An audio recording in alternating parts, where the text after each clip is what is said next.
Бул сүрөт 1973-жылы Иранда тартылган. Сүрөттө туулган күнүн белгилеп жаткан селки торт кесип жатат. Сүрөттө кыска көйнөк кийген, чачы кое берилген кызды байкоого болот. Арадан жылдар өткөндөн соң, тактап айтканда 1979-жылы Ислам революциясынан кийин Иран өлкөсүндө мындай жүрүм-турумга катуу тыюу салынып, аялдар паранжа кийүүгө жана беттерин чүмкөп жабууга милдеттендирилген. Жогоруда биз сизге кара кийинген аялдарды, узун ак дамбал кийген эркектерди көрсөттүк. Сиз ал жакты азыркы кылымда да ушундай деңгээлде элестетип алсаңыз керек.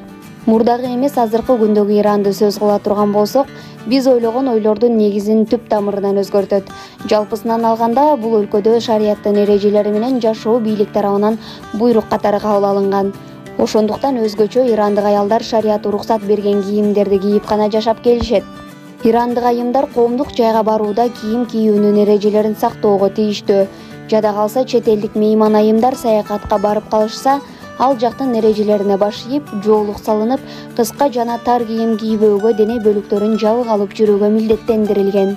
Бирок биз элестеткенде өтө катаал тартипке бетине паранжа жаап, капкара хиджаб кийинүү керек деген эреже орнотулган эмес. Мисалы, айымдар күнүмдүк жашоодо пальто, кардигандарды жана шарф, шляпа, джинсы шым же лосьона сындуу кийимдерди кийип жүрүүгө уруксат берилет.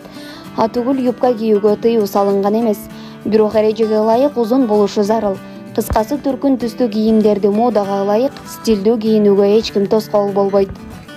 Ошол эле мезгилде ирандык эркектердин кийими тууралуу да сөз кыла кетели.